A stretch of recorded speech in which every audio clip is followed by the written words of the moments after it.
Take my axe! And my bow! And my sword!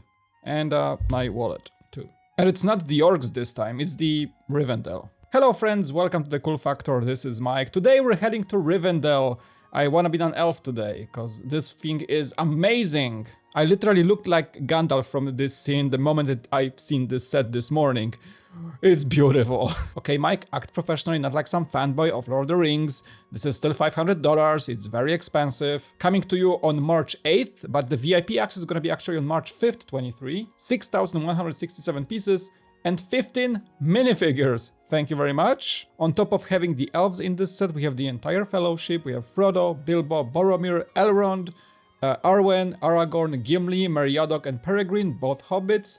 Then we have Gandalf, Samwise Gamgee and Legolas, and the rest of the minifigures are the actual grey elven statues in the set as elven warriors. Maybe I'm gonna start with the bad things, okay? The box art is somewhat looks like a render to me. I know it's not a render, it's just this clean, super focused shot, so it could have been better. Maybe they actually could have added some blended, you know, Rivendell backdrop for it. I really like the box art, for example, for the Hogwarts castle that had a little bit of that night moon in the back.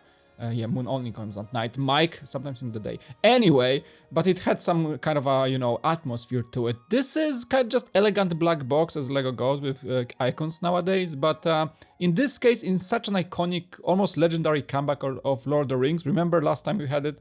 So for such a comeback, they could have done something a little more than just this black elegance with reflections and all that. Cool, elegant, but, you know, kind of doesn't have the magic from Rivendell pouring from the box. Anyway, it's a long set, not as long as the Diagon Alley for sure, but there is a lot to like. Just for the first impression, you notice some build techniques that will be crazy to build, but also will be showing a great effect, especially those tiles on the roof. 45-degree tiling with a stud space between each one of them in multiple different colors, making a pattern, makes this elven roof quite insane. But I mean, if I'm gonna ever build this set on stream, that's gonna be an anxiety-inducing part for sure. Other than that, the asymmetry of the set, you know, there's the elven tower with the aforementioned elven warrior statues. You can see, so those are the extra figures on top of the crew. Building masonry, you know, reminds a little bit of the Hogwarts castle, maybe some castle-ish stuff. It's gonna look great next to your Lion Knight's castle, for example.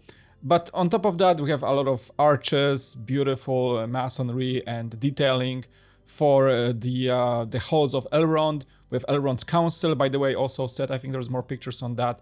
The set separates into multiple segments, so you can display scenes or segments the way you like. You don't have to really have it in this long fashion. Kind of when you had Diagon Alley, you know, a meter-long set, you kind of had to have them together, like Gringotts, all this stuff together. You can swap buildings around, but in general, you wanted to have them in one go. This, I guess, you can split between different shelves if you want, but if you do have a long shelf, and it's gonna be requiring a long shelf, you can still have this full display. I noticed also I think some of these newer, like actually they're brand new, I think, foliage elements, these things, like, I think it's more like a fern of sorts, I guess. Just never seen that before, so it's completely new. Tree in the middle, the elven tree in the middle. A simple design reminds me a little bit of the tree from the A-frame cabin. Yeah, actually true. Maybe not the core of the tree, but the branches with the exact same pieces used for the branches. So I don't mind. It blends in the set very well. There's another tree in the back, a little more like, I don't know the species of the tree. You can tell me in the comment section below, but it's just one of those like spiking, tall and slim trees that just overshadow the whole building. That's amazing. We have a bunch of bridges. There is a small river there. It's just the asymmetry again. I love it that there is a main structure here with all the pathways and the cool halls of Elrond. And then we have the Arwen's gazebo of sorts, another bridge here, and a little bit of a outdoorsy area. I think it's the pathway outside of the Rivendell, as they say, the farewells to the Fellowship of the Ring. The back of the set is a dollhouse design. I'm not gonna name all the Easter eggs. I'm gonna save that for the review. But there is a ton. There are paintings in form of amazingly designed stickers in the back of the set. I think there is is that Minas Tirith? No, it's not. What is that? structure. I'm not sure that's a Minas Tirith, but there is Sauron's battle against Isildur. There is, I think, the elven ship going to the Grey Coast. Things like that. There is a map of the Middle Earth, I believe, in the middle. Yeah, I'm not gonna name it all. It's just I'm gonna save it even for you guys and for myself. I don't want to spoil myself too much before I eventually obtain this set. Not sure if they won, but this is a much of a... It literally took over the wanted list, like right now. Here you can see how sectioned the set is, so you can remove the Elrond's Council from the base. It does leave a little bit of a glaring hole with a bunch of bricks exposed, so that's not a good look. But in any case, if you want to display the Elrond, the scene with the ring in the middle, you can place the ring on that jumper piece in the middle. As they discuss what to do with it, you can certainly do so. And this just serves, almost looks like a great gift with purchase if you think about it. Like, this thing just looks great from all angles. The trees included, Elrond's chair is included as well, so you can just have it as like a separate mini display away from the entire set, which is nice. But again, it leaves this glaring hole and makes this section of the set with the beautiful facade not really look that good without the council included. I like this shot a lot for some reason. It shows the set from a different angle, a bit of that side shot, so you can see how pretty, how packed, how just packed with detail it is from all angles.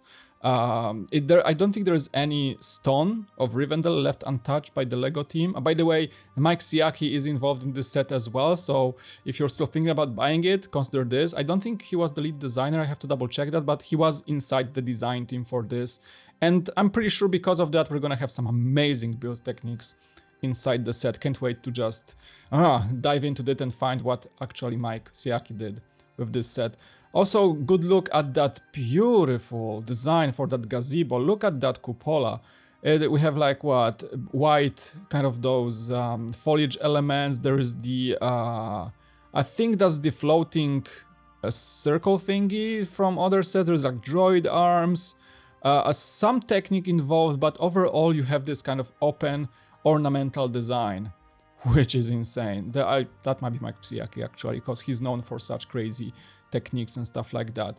Just this set will look fantastic from every angle. Even though it's a dollhouse design, it's just gonna serve so well for any display whatsoever in any Lego fan's room. This is the more like a bridge area. There is a small, I think, blacksmith area in the back for Elrond, and maybe that's where the ring was made or something. I don't know. But there some smaller trees here, nothing too significant. It just, I guess, they try to kind of limit the amount of pieces in the design so the trees don't look as significant as the main one. But yeah, there is a lot of also water elements, so keep in mind that over that 6,000 piece number is definitely kind of hidden inside those rooftop tiles, and also clear elements for the water, for example. So it's a little bit probably the substantial building portion is more like 5,000 pieces, and the rest, like probably 1,000, is just small pieces for detailing, which I don't mind, absolutely. But just keep that in mind, that there's gonna be a lot of detail building. We have Isildur's sword. That's a new mold, broken sword, amazing. Thank you for that, Lego. You can also see some of that detailing. I don't think I tried that's Minas Tirith.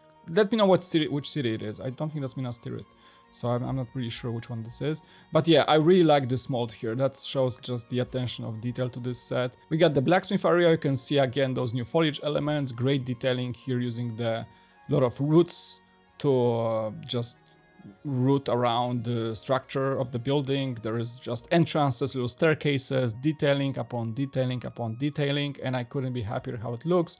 Again, Elrond's council, they discussed the ring. This is the famous scene. Just like, you know, if you do any like macro shots of this set, would be fantastic, because like anywhere you look, there is some sort of like amazing architecture or geometry or something going on that will make the set just pretty to look at. We have Frodo's bedroom as well. So there's that. There's a lot of, you know, interior involved. There is Bilbo's room as well when he's riding there and back again. So that's a homage to Hobbit. Back of the box for some reason ends up lower in the list of pictures, so pretty much everything we've seen before. And the lifestyle shots, you can see how significant it is. It takes a chunk of a table, but honestly I would preferably have this over the Diagon Alley, just because the Diagon Alley, for example, I keep comparing these two sets because those are both long displayable, kind of like flat or not so deep sets, but this one has just this prettiness, this kind of fairy tale significance in a way, even though a Harry Potter thing is also a fairy tale significance, but you know what I mean. It's more like it's more magical feels. And the lineup of minifigures with a blurred shot in the background. Pretty. Alright, I could blabber about this set for the next 2 hours if I want. Would you watch? If you would, I would appreciate it, because that helps my channel, of course. Anyway, Rivendell teased for the longest time. There was a teaser yesterday, and I was saying on my stream, you will see they're gonna drop the news hammer tomorrow. This is tomorrow. It dropped, and I was like, I was going to work, looked at it, like I saw the pictures, like, they made it, and I was like waiting at work, like, come back, I need to talk about this, and here we are. So thank you so much for watching. $500, is it too much? Is it too little? Probably not too little, but you know what I mean. Is it for Lord of the Rings fans or for general public? I think a lot of people would appreciate this set just for the immaculate design. Some people said, I've seen some comments saying that it doesn't look as big for the price. I agree to disagree, but I see where this comes from. This set does have this significant piece number because it packs a lot of tiny details, especially again that rooftop, water, you know, tiny things inside the Elrond's halls. So in general, I don't think it uses a lot of large pieces, so it doesn't seem as chunky as a Diagon Alley or Hogwarts Express. You know, I compare these sets because they're kind of in that same price range and definitely aimed at adults and fans of specific lores. So this one doesn't feel as substantial as the other ones, but I don't think it's necessarily a bad value set.